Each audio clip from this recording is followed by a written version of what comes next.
Hello friends, I am Dr. Jason from Providence Neuro. There is a disease called pancreatitis which causes very severe abdominal pain. Some say that the pain of pancreatitis is even worse than the pain of childbirth. You know what is the most common cause of pancreatitis? It is alcohol consumption. Now, do you think an alcoholic who has experienced the pain of pancreatitis will ever touch alcohol again? The shocking answer is yes. They invariably go back to drinking and keep coming back with the same problem. That is the power of addiction, and today we'll see what causes addiction, what is the neuroscience behind addiction, and how we can prevent and overcome this problem.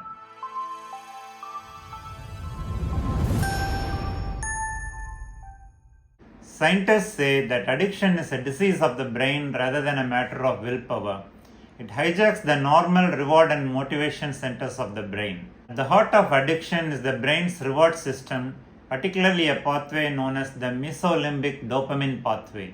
In nature, this system is designed to reward behaviors that are essential for survival. Evolutionarily, whenever you do an activity which is essential for your survival, you're supposed to feel pleasure. Take sweetness for example. Sweetness signifies that the food is energy rich, and energy rich foods are essential for survival. Love is an example of a pleasurable experience that is also essential for survival. So when you engage in any pleasurable activity, the mesolimbic pathway in the brain gets activated, dopamine is secreted, and it tells the brain, hey, this is good, do it again. This is a powerful learning signal that reinforces the behavior.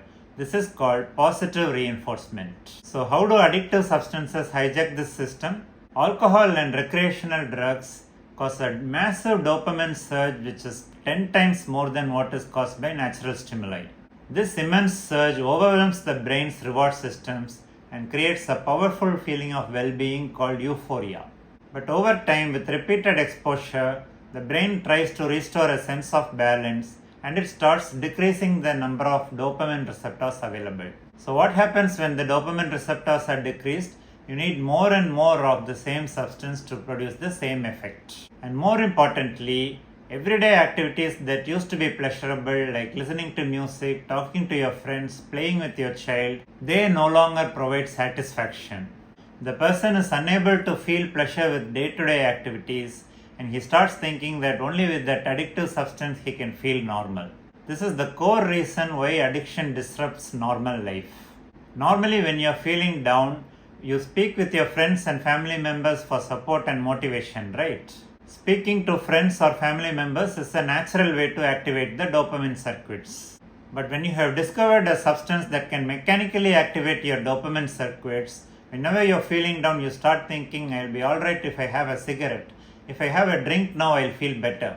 So the addictive substance takes the role of your family and friends, and you start losing interest gradually in your family and friends. This sets off a vicious cycle. Human relationships need mutual attention and connection, right? So when you start caring less about your family, they will also start caring less about you. And they won't support you as much as they used to. And then you get depressed even more. You say, nobody loves me. And you turn to alcohol more and more. We have seen this play out in the real world multiple times.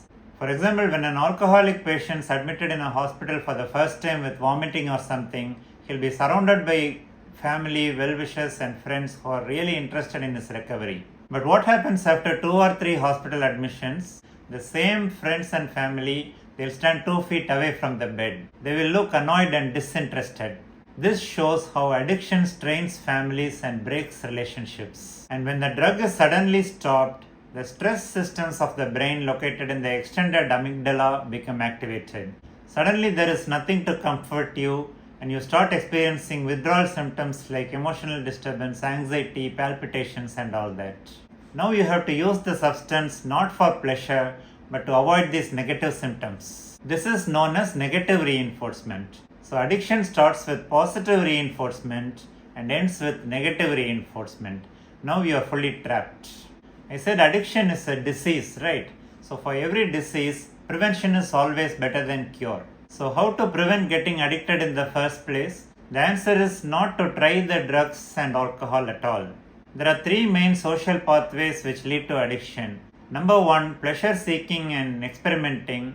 Number 2, peer pressure. Number 3, emotional pain. Some people are more genetically predisposed to addiction, but genetics is not the only factor here.